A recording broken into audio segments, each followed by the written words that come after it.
Well, welcome, Filippo. Today I am talking to Filippo Voltaggio, one of my very good friends, an author and a coach, who has decided or agreed to come to Palm Springs the weekend of April 28th and 29th. Thank you, Filippo, to teach a wonderful, life-changing workshop that I myself took called the Recalibration Weekend. So I thought what we could start with, Filippo, is a little bit of your background, which is fascinating. So if you could take us through your resume in 4 minutes or less. Well, first of all, thank you, Barry. Thank you for doing this series, actually, and for championing the recalibration, and I'm looking forward to it myself. There's so much about my background that leads into the work. Without going there, I was always a very curious child, and I asked a lot of questions. And they weren't always well received, but even how they weren't received, those that weren't, were answers in themselves as to what adults were comfortable with and what adults weren't comfortable with, what I got beat for and what I got shushed for, and and all that. So those were answers in themselves, and I continued to ask questions, and I got answers, and not all of them I liked, not all of them I agreed with. Some I went with and found out that they either weren't right or they weren't right for me. So it was always about questions I always wanted to know. And I've done a lot of things in my life thanks to my wanting to know and wanting to know how, from singing, but not just singing, actually getting to make CDs and sell CDs and be on stages with other well-known people and with full orchestras. And, so I've gotten to do that in a big way. And also life coaching, been life coaching for, a decade and a half now. But some might say I was doing it ever since I was a kid, because with the questions would also come answers from me that were also sometimes not well received. But you passed them on to all your childhood friends. I tried, I tried. I did my best. And it's interesting, as a life coach now, some people say, how would you know that? And I don't know the answer to some of those things that I know, because I knew them as a child and I didn't analyze how I learned them as a child. So now I'm having to look back and say, how did I know that? So all of this combined, and then when I set out to do engineering at the university, and because of that ended up getting a job at what was the top third company in the world of Fortune 500, IBM, at the time, I learned so much through that process in corporate America and all that. So I'm able to bring all of those things into what is my work now. And so I love this idea of want to know, maybe even need to know. So how does recalibration play right into that want to know, need to know? Well, a couple of ways, or more than a couple of ways, but a couple of ways we'll talk about. One is that when we think we know, we come to find out that we don't know what we think we know. And right. And that's, you might have been, I think you were one of the ones that when you came to the recalibration said, I think I just recalibrated, and we had only done the first hour and a half, because it makes you question what you think you know. And it makes sense when you look at, we have tools now as adults already, that if certain things were to happen to us that happened to us as children, we would look at the situation very differently, from a much more expanded view. And my impression, Filippo, was I questioned those things I thought I knew in such a productive way, right, because of your work. Right, exactly. And so, it was, now I can do something about this. Exactly. So we've been carrying, most of us, all of this information of these things that happened to us as children, and things people did to us, or the things we saw, some of them hurtful, some of them joyful. But it's the hurtful ones that sometimes weigh us down the most and affect our present, which in turn affects our future. So the wanting to ask questions about it, we go back and look at some of these things from our childhood and ask questions about them. Potentially we get a different answer or see a different outcome that affects our present, that affects our future. And in a sense, we've just changed our past. Exactly. What I like to ask everyone is, can you give anyone watching this a specific example of an exercise they might be asked to do during this weekend? Absolutely. And so that was the second part of how my questioning from a child has affected the recalibration, is that the recalibration offers a series of questions. And it's a guided series of questions. One of the things that I love about the recalibration is one can take the recalibration as a participant and then go home and do this series of questions on any aspects of their life. Of course, doing it in a group has its dynamics. Doing it with a life coach has its dynamics, as opposed to doing it just with ourselves or by ourselves. So one of the things is I started noticing when I was working one-on-one with clients, and I still am, but more in groups now. But I started noticing that when people answered questions that normally got asked of them from psychologists or from other life coaches, tell us about your childhood, or what did you want to do as a child? I noticed one interesting thing, and it started early on. I'd start getting answers that seemed legitimate. In other words, it seemed like they really believed this was their hope and their dream. Reasonable. It's reasonable, absolutely. But as I probed that, me and my questioning, I started to realize that this wasn't their dream at all. Mm-hmm. And much like in my case, I lived my father's dream. I lived my mother's dream. As an immigrant, as a child of immigrants, they had a dream for their child that looked a certain way of what success would be for them and for me. They wanted the best, but that dream was so ingrained in me that when I lived it out thinking it was my dream, only to find out, wow, I'm a success in the eyes of my parents and a lot of people, the things that I had accumulated, the position that I held. And I looked at myself and said, so why am I so unhappy? And so I started going through the self-help gurus and courses, and I spent thousands and thousands of dollars and hundreds of hours, and a lot of energy and effort went into it, and I learned how to do things better. But there were things I didn't want to do, only that I thought I wanted to do.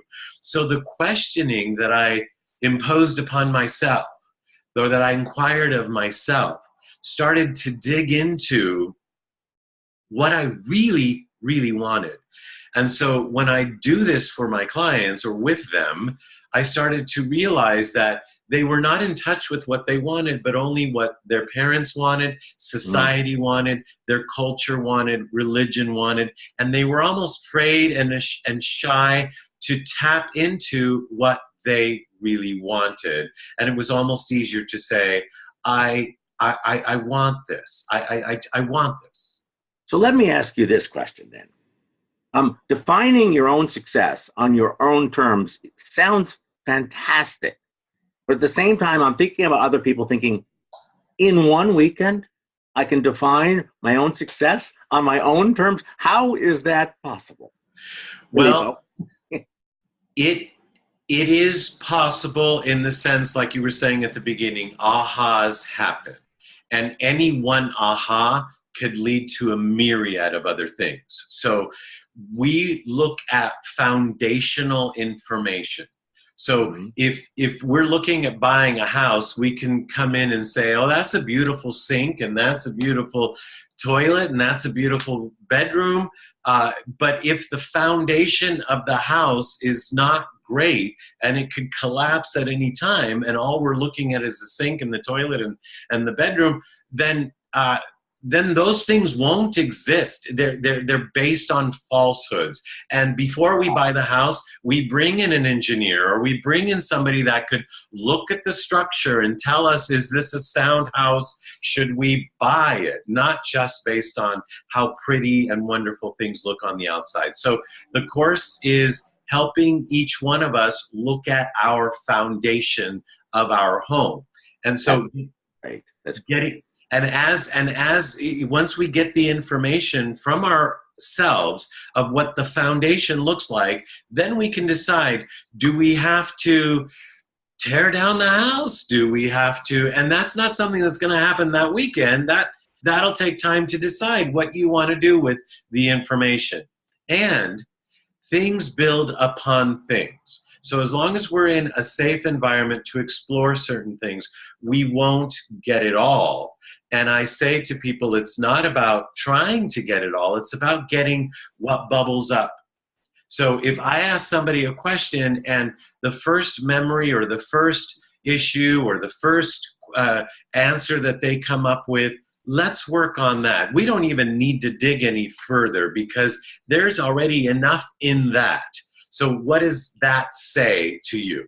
So then going back to your previous question of what people can expect or something we could give them. If I ask somebody, tell me about your childhood, they might go back to a story that they have told all their life, and that may be helpful.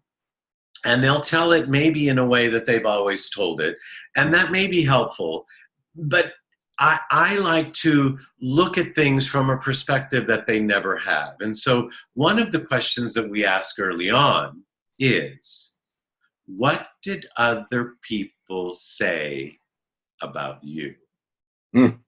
Exactly. And now we're not thinking of what my story is. Now we have to try and put our heads in, our minds in the heads of other people. And I'll get people saying things like, well, I never cared, or I don't care what other people think. Well, why do we not care? It's okay not to care, but why do we not care? Because other people were not nice to me, or I didn't like what other people said. So what are those things, and who are these people? It might be our parents, it might be our friends, it might be our social group, the kids at school, our teachers. And when we look at that information and we see that sometimes after we've an environment has been created, and we take ourselves out of that environment and potentially run away or go away to college where nobody knows us and nobody's going to call us those names, or nobody's going to think that of us, or nobody knows our old story. What ends up happening sometimes is a vacuum is created. And what other people said of us becomes our self-talk.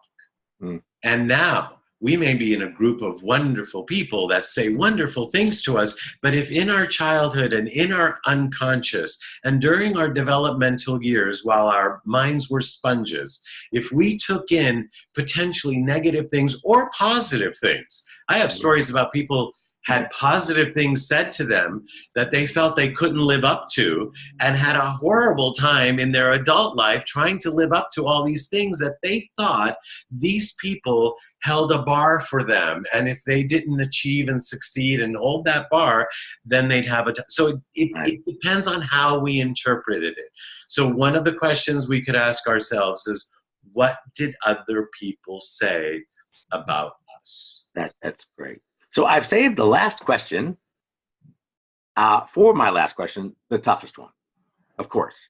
You know me too well. But since many of the men who are going to attend are really keying into intimacy in their life, how would you say getting these aha moments, answering some questions about themselves and how others saw themselves, would help them in terms of intimacy, both with their friends, with their family, and with their loved ones? How would it intimacy? I love that question. And just this very day, I was asked to write an article about self-awareness within a marriage.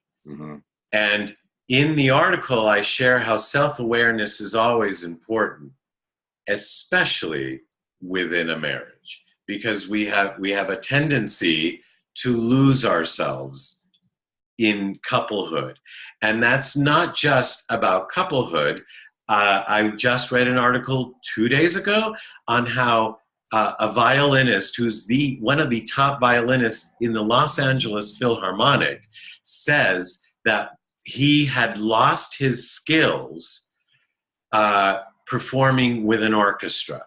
Mm-hmm. Because we learn to listen to what everybody else is doing and play along with them, and we lose our individuality and we lose our technique and spend more time on learning what the orchestra needs to have as opposed to what we need to have to be fulfilled as a musician. So many of us are people pleasers. You forget how to show up yourself. Absolutely. So being able to spend a whole weekend, and actually couples come and they have their own experiences, but being able to spend a weekend on self-awareness, intimacy with self, finding something about oneself that is true to them, and then there's magic in there, and the magic also begins to flourish when then one shares that with one's partner in life. That's so wonderful. Well, brings it together. I want to thank you. I want to remind everyone who's watching this that if you can get one aha moment, just one, and trust me, you'll get dozens, come with a friend, come with a partner. The space is limited. I urge you to book soon so that you can enjoy Filippo and learn about yourself. That's really important. You just need to go to calcommen.com/workshops or check us out on our Facebook page, and hope to see you soon. Thank you, Filippo. Thank you, Barry. Thank you so much for everything you're doing. Absolutely. Take care.